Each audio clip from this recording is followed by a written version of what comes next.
Et bonsoir à tous et bienvenue sur la chaîne de l'Hexamone Crypto. Nous sommes le lundi 8 janvier 2024, il est 19 h à l'heure à laquelle je fais cette vidéo. Je vais faire un point en cette fin de journée sur la situation du Bitcoin. On va voir que depuis ce matin, il y a pas mal de choses qui ont bougé. Alors vous le savez, je vous ai déjà fait une vidéo ce matin pour vous donner un petit peu l'ambiance de la journée. Ce matin, on avait vu que le Bitcoin pouvait nous préparer un mouvement très intéressant. Effectivement, on a eu ce mouvement. Maintenant, on va décortiquer tout ça en détail. Allez, on démarre avec cette vue jour sur Bitcoin, mais avant toute chose, je rappelle que tout ce que je vais dire dans cette vidéo n'est en aucun cas des conseils financiers. Alors, aujourd'hui, vous le voyez, on a un Bitcoin qui pousse. Il pousse de 3,75%. Alors, c'est pas réellement une surprise. Pour tous ceux qui sont abonnés dans mon channel des alertes, vous avez eu l'information ce midi à 12 h 40 que le Bitcoin pouvait performer. Et effectivement, on a vu ensemble qu'il était à deux doigts de breaker son range, bande de Bollinger resserrée. Je vous avais même donné les targets du pump et on voit qu'actuellement on est en train de galérer sur celle-ci au 45 394. Donc ça, l'information avait été donnée bien sûr avant le pump sur mon channel des alertes. Si vous voulez recevoir des alertes concernant le Bitcoin et les altcoins, n'oubliez pas qu'en description de mes vidéos, vous allez trouver le lien. Bien sûr, ceci n'est pas fait pour les débutants. Il faut avoir à minima les bases du trading pour pouvoir se lancer et connaître un minimum des règles de base, parce que je rappelle que le trading, ce n'est pas de la magie. Bref, on a un Bitcoin qui pousse. Qu'est-ce qui se passe? On voit que là, en vue jour, peut-être qu'on va former un point haut plus haut que les précédents. Vous le voyez ici avec cette bougie qui pousse. Là, on est en train actuellement de tenter la cassure du dernier plus haut, qui est ici. Alors, le dernier plus haut, il se trouve au 44 972. Donc, ce serait parfait de faire une clôture jour au-dessus de ce niveau-là. Alors, attention, la journée n'est pas terminée. Il reste encore 6 heures avant la clôture. Donc, attention à ça, clôture à 1 h du matin. Mais ça part bien pour faire un point haut plus haut que les précédents. Et vu qu'on avait déjà des points bas qui étaient plus hauts les uns que les autres, ça, c'était un début déjà de tendance haussière. Maintenant, pour confirmer tout ça, il nous faut ici une clôture plus haute que les précédents pour effectivement valider cette configuration bullish. Maintenant, donc là, effectivement, on assiste potentiellement à un breakout. Alors, je vais me mettre en vue 4 heures, ce sera encore plus significatif. Donc là, souvenez-vous, en vue 4 heures, je vous avais dit ici qu'on avait des bandes de Bollinger ultra resserrées et qu'il fallait s'attendre à un mouvement très important du côté du Bitcoin qui pouvait arriver. Et effectivement, on y est. Regardez, on a un Bitcoin qui pousse de quasiment 4% en un jour. Alors, 4%, la plupart des débutants vont penser que c'est pas grand-chose. Mais 4% sur le Bitcoin, c'est des milliards et des milliards de capitalisation. C'est le Bitcoin qu'on est en train de regarder. Le Bitcoin qui est la première crypto la plus capitalisée. Donc un mouvement de 1% sur le Bitcoin, c'est des milliards et des milliards de dollars qui sont en jeu. Bref, donc là, on a bel et bien un mouvement important sous nos yeux sur le Bitcoin. Vous le voyez, hein, ça pousse quand même pas mal. Maintenant, qu'est-ce qui se passe? Eh bien, on voit que là, on a breaké ici le niveau clé qui nous bloquait. Ça, je vous avais donné les deux niveaux clés. Je vous avais dit qu'il ne fallait surtout pas breaker le range. Donc, vous la voyez, cette boîte violette là qui est là.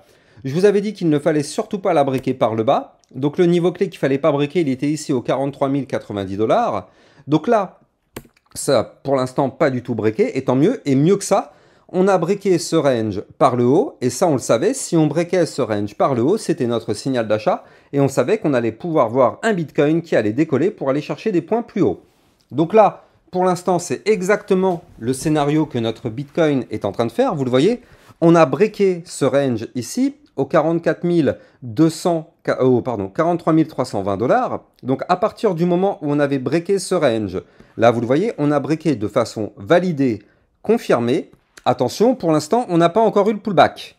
Je rappelle qu'à chaque fois qu'on break un niveau clé, et nous, c'est le cas, on a breaké un niveau clé ici, à chaque fois qu'on break un niveau clé, eh bien, quasiment systématiquement, on revient tester ce niveau clé. Donc là, attention, il y a beaucoup de personnes qui vont se retrouver piégées, parce que là, ça y est, le Bitcoin a déjà pump, il y a beaucoup de personnes qui vont rentrer en FOMO maintenant, mais le risque, c'est quoi? Le risque, c'est de retracer. Pour revenir retester, c'est justement ces fameux 44 320 $, parce qu'il faut savoir que tôt ou tard, ce niveau-là, on va y retourner pour former ce qu'on appelle le pullback, pour vérifier si la cassure tient bon ou si malheureusement c'était une fausse cassure, exactement comme ce qui s'était passé ici, vous le voyez. On avait breaké, donc on a eu un très joli pump, on va pas se mentir, ça faisait plaisir. Donc on avait breaké par le haut, signal d'achat, on pump, et derrière, qu'est-ce qui se passe? On fait le pullback, on revient tester le niveau clé qu'on avait breaké, et qu'est-ce qui s'était passé, vous le voyez. Malheureusement, le pullback a invalidé, on a réintégré le range, ce qui est malheureusement très mauvais signe. Donc là, pour l'instant, on est en train d'assister à la cassure. Donc attention, comme je vous le disais, il y a un pullback qui arrivera tôt ou tard. On reviendra tester ces 44 320 $, ne vous inquiétez pas, ça, c'est quasiment pas un problème. 95% du temps, on retourne chercher ce niveau-là. La seule vraie question, c'est à quel moment. Mais pour l'instant, on a un Bitcoin qui pousse. Alors, ce qui est bien, c'est que là, on a déjà cassé une résistance. Vous la voyez ici, ce trait qui est là. Ça, c'est une résistance qu'on a breaké, les 44 768. Donc ça, cette résistance, maintenant, validée, ça se transforme en support. Là, vous le voyez ici, suite à la cassure de cette résistance, on a pump et on a été chercher la résistance suivante. Vous le savez, c'est comme ça que ça marche. Quand on casse une résistance, on va chercher la suivante. Et là, vous le voyez, on a un Bitcoin qui, de façon chirurgicale, a été chercher les 45 394 $. Vous le voyez ici, hein, il s'est d'ailleurs fait rejeter au millimètre près sur ma résistance. Donc, il y a eu un rejet. On est revenu tester le support et au final, on retente la cassure. Alors là, attention, on est en train de tenter. Ne jouons pas sur les mots. Nous n'avons pas cassé à l'heure qu'il est. On est en train de tenter la cassure. C'est-à-dire que là, tant qu'on ne fait pas une clôture 4 heures validée, confirmée, pullback compris au-dessus des 45 394 $, la résistance qui est ici n'est pas breakée. On peut très bien, à l'heure qu'il est, se retrouver ici, voire même à 46 000, voire même à 47 000. On peut très bien, par exemple, aller ici, et au final, on clôture la bougie ici. Ce qui aura fait une énorme fausse cassure pour clôturer malheureusement sous la résistance. Donc vous l'avez compris, ne crions pas victoire. Mais en tout cas, c'est vrai que ça sent quand même bon. La prochaine résistance majeure, on est pile poil dessus. Elle est à 45 924 $. Ça, c'est la résistance maintenant qui nous bloque. D'ailleurs, je vais la matérialiser comme ceci. Voilà, avec ce petit trait rouge qui va apparaître. Voilà. Donc là, on a une résistance qui est ici intermédiaire. 45 924. Oh là là, regardez ça. En live, on vient de voir un 46 000 $. Bitcoin à 46 000 $, les amis. Ça fait maintenant plus de 2 ans qu'on n'avait pas vu ça. C'est incroyable. En live, ça fait plaisir. Bref, ne crions pas victoire. Nous, ce qu'on veut, c'est des clôtures au-dessus des niveaux clés pour effectivement valider les breakouts. Donc, je vous redonne la résistance. On veut une clôture au-dessus des 45 394. On veut une clôture au-dessus des 45 924 et si possible, ici, la résistance ultime aux 46 416 $. Ce serait vraiment le top du top si on arrive à breaker cette résistance. Parce que si on break cette résistance des 46 416, ce serait potentiellement pour aller chercher les 47 224 $, les amis, vous l'avez compris. On a un Bitcoin qui pousse, ça fait plaisir, on le savait, ça a été 1000 fois anticipé. Et on est dedans, on est dans la fusée. Je ne sais pas vous, hein, en tout cas, moi je suis dans la fusée. Le partenaire de cette vidéo, c'est Rain, la banque crypto révolutionnaire qui propose une gamme complète de services financiers innovants. Avec Rain, vous pourrez ouvrir un compte bancaire en 5 minutes avec IBAN. Ils mettent à votre disposition différentes cartes de paiement Visa autorisant les règlements en euros ou en crypto-monnaie. Rain offre également plusieurs produits d'épargne innovants comme le coffre Flex à plus de 6% d'intérêt ou le coffre Cloud Mining investissant dans le minage de Bitcoin. Leur marketplace permet d'acheter et de vendre simplement plus de 100 crypto-monnaies. Vous trouverez mon lien de parrainage en description de cette vidéo pour bénéficier d'avantages exclusifs. Et ça fait plaisir. En tout cas, on voit que quand le Bitcoin pousse, eh bien regardez ça, on a un marché crypto qui forcément repasse dans le vert. Donc ça fait plaisir. Et forcément, on a toutes les altcoins qui poussent avec le Bitcoin. On a vu ce matin qu'il y avait des altcoins qui pouvaient être en difficulté. Eh bien, grâce à ce pump du Bitcoin, eh bien sûr, ça nous permet d'aller chercher des points plus hauts sur les altcoins et se tirer d'affaires. On a vu ensemble que le Solana a poussé pas mal. Il avait été donné dans le channel des alertes tout à l'heure dans la matinée. Donc là, forcément, tout ça, c'est plutôt positif.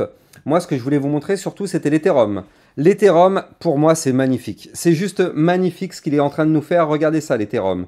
On était dans un range. Ici, vous le voyez en vue 4 heures, cette boîte violette. Ici, l'Ethereum avait fait un fake, c'est-à-dire qu'il avait fait semblant de breaker par le bas. Mais ce matin, on a vu qu'il commençait à vouloir réintégrer. Souvenez-vous dans ma vidéo de ce matin. Et au final, l'Ethereum qui réintègre son range en venant du bas. Donc ça, c'est très bullish parce qu'en général, quand on break un range par le bas, mais qu'on réintègre en venant du bas, le but est d'aller chercher le haut du range. C'est ce qu'il a fait. Il a breaké, enfin, il est en train de tenter la cassure du haut du range à 2268 $. Donc on veut impérativement une clôture 4 heures au-dessus de ce niveau-là sur l'Ethereum. Parce que je rappelle que si on break, regardez ces bandes de Bollinger sur l'Ethereum, regardez ça comme elles sont hyper resserrées. On pourrait voir un Ethereum qui pousse pour aller chercher les 2340 $.